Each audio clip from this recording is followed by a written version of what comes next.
You ever see an HOA go after the wrong person? Because ours threatened an 82-year-old grandma over her front porch chair, claiming it destroyed community aesthetics. But what they didn't know is that this grandma, she was tougher, sharper, and way more respected than any of them. And when they pushed her too far, the entire neighborhood rose up like an army. And the ending? Let's just say, the HOA wished they never messed with Grandma June. Asterisk, in our neighborhood, everyone knew. Grandma June, 82 years old. Silver hair pinned in a tiny bun. A smile that made your whole day lighter. And the best sweet tea this side of the Mississippi. She lived at the end of Willow Bend Lane, in a white house with blue shutters and a porch swing that had been there since before most of us were born. She minded her business, watered her flowers every morning at 6 a.m., and waved at every passing car like we were all her children. But 3 months ago, something changed. A new HOA board took over, run by a woman we call Commander Karen. Her real name is Deborah Kensington, but everyone knows her by her attitude. Sharp haircut, sharper tongue, permanent scowl of disapproval. First week on duty, she banned wind chimes. Second week, she outlawed lawn flamingos. Third week, she declared that porch furniture must be uniform in color, size, and design. Which brings us to Grandma June. One afternoon, I was walking my dog past her house when I saw her sitting on the porch in her favorite chair, an old wooden rocker painted sunflower yellow, chipped on the edges, shaped by decades of use and memories. She smiled and waved. But then, a white HOA SUV rolled up and stopped. Karen stepped out with a clipboard tucked under her arm. "Good afternoon." "June," she said with that rehearsed fake politeness, "I'm here to notify you that your front porch item violates Section 14. Section C. Non-standard exterior furnishings." June blinked slowly. "My chair?" she asked gently. "Why, honey? I've had this chair since 1975. That's the problem," Karen said. "It's non-compliant. You'll need to remove it within 72 hours or face a fine." I stopped walking. "You've got to be kidding," I said aloud. Karen turned. "This doesn't concern you, sir." "It concerns all of us, if you're threatening an old lady over a chair." Karen ignored me and handed June a violation slip bright red, like a traffic ticket. June held it in her trembling hands. I don't understand," she whispered softly. Karen walked off like she'd won some battle, but she didn't know what. She'd just started, because threatening a grandma. That's how you unite a neighborhood faster than a hurricane warning, and the next. 72 hours would reveal just how far the HOA was willing to go, and just how far we were willing to fight back. Asterisk, the next morning, I walked out expecting the issue to blow over. You don't stay HOA president long if you pick fights with sweet grandmas, right? Wrong. At 8 a.m. sharp, giant orange sticker appeared on June's front door. Final warning. Non-compliant furnishings, potential daily fines. $150. June stood on her porch. Confused, holding it with shaking fingers, I marched across the street. "This is harassment." Before June could respond, a white HOA SUV rolled up again. Karen stepped out with backup to board members, both looking like they'd faint if asked to smile. "June," Karen said, "because you haven't voluntarily complied, we'll be escalating enforcement." June looked heartbroken. "I'm 82 years old," she said softly. "This chair is the only thing that helps my back." Karen shrugged. "That's not the HOA's problem." I stepped forward. "Try showing some humanity for once." Karen smirked. "We follow rules here, not emotions." Then she did something unbelievable. She walked onto June's porch and put her hand on the rocker. "We'll remove it ourselves if we have to," she said. June pulled the chair toward her, like it was the last piece of her life she could control. "Please," she said, voice shaking. "Don't touch my chair." Karen's lip curled. "You have until tomorrow." I knew then this wasn't about compliance. This was about control. That afternoon, word spread fast. Neighbors talked in driveways. People whispered on sidewalks. Kids came home asking their parents, "Why is the lady from the board bullying Grandma June?" Then, that evening, something broke the dam. A photo hit our neighborhood Facebook group. Karen's porch filled with outdoor decorations. Multiple chairs, pillows, and a table fully against her own furniture rule. Everyone saw it. Everyone commented, and everyone was pissed. Comments exploded. "She's a hypocrite. Leave June alone. Why target the elderly? She's abusing HOA power." And then something incredible happened. A plan started forming. Not in secret. Not quietly, but loudly, proudly. Publicly. The neighborhood is done staying silent. And when the sun rose the next morning, Karen was about to see exactly what happens when you threaten the wrong grandma. Asterisk the next morning at 7 a.m. I woke up to the sound of hammering. I stepped outside and froze.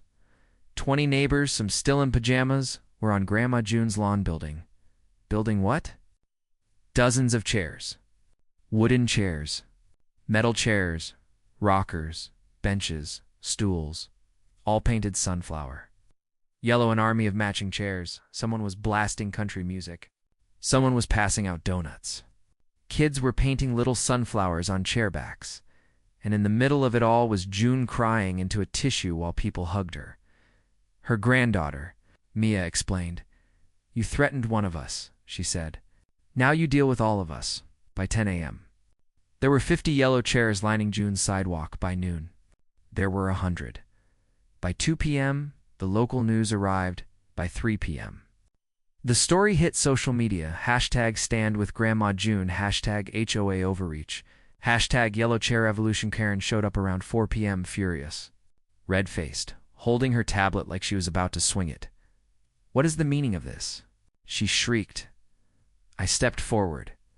"This is called unity. This violates multiple HOA rules." She barked.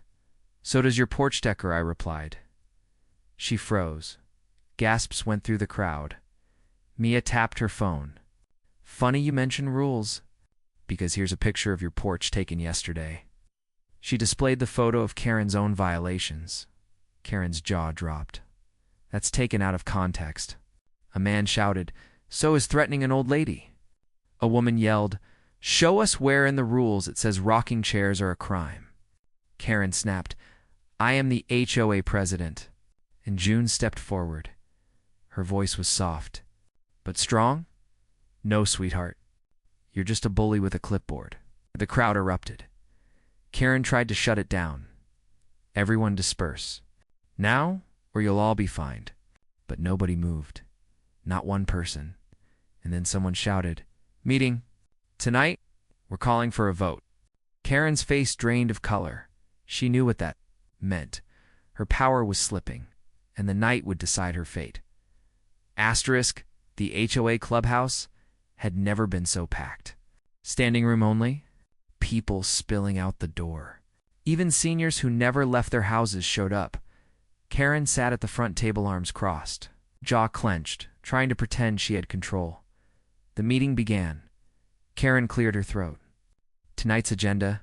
"No," a voice said. "Tonight's agenda is you." People cheered.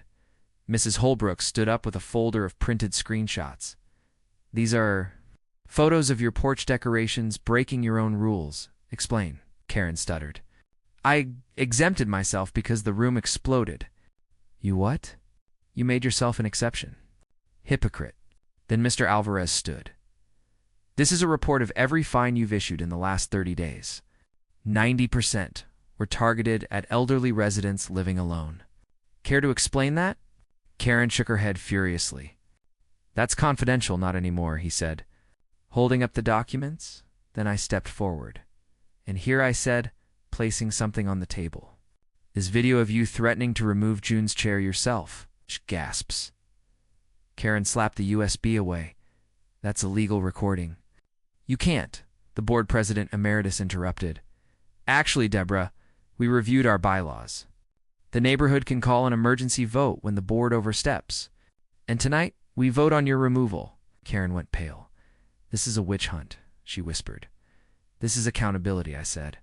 Ballots were passed. Every hand wrote quickly. when the votes were counted. The room held its breath. 93-1.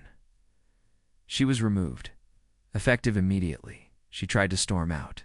But someone from the crowd shouted, "Apologize to June!" She froze. Everyone stared. Her face twitched. I'm sorry," she muttered. June smiled gently. "Honey, I forgive you, but we won't forget." Karen left the clubhouse in silence, and the neighborhood roared like we'd won a war. The next morning, June's porch looked brighter than ever. Neighbors brought flowers. Kids brought drawings. Someone brought a new rocking chair, but June proudly stayed with her old one. She sat there, sipping her tea, watching people walk by with the proudest little smile. The news ran the story. The internet called her the sweet tea warrior. The HOA board apologized publicly and rewrote multiple rules immediately. No more targeting seniors. No more arbitrary decoration bans. No more president exemptions. All enforcement must go through a full board vote and, the best part? The new HOA president, Mrs. Peters, walked up to June personally. "Would you," she asked, "be willing to be our honorary community advisor?" June giggled like a child. "Oh heavens, I'm too old for that." But she accepted, because sometimes the strongest leaders are the ones who never try to lead, and me. I realized something important. It wasn't about the chair. It wasn't about rules. It was about standing up for the people who built our community long before clipboards, fines, and power-hungry Karens existed to this day. Every porch on Willow Bend Lane has one thing in common: a small, hand-painted sunflower somewhere in sight, a symbol, a reminder, a promise. Mess with one of us. You mess with all of us.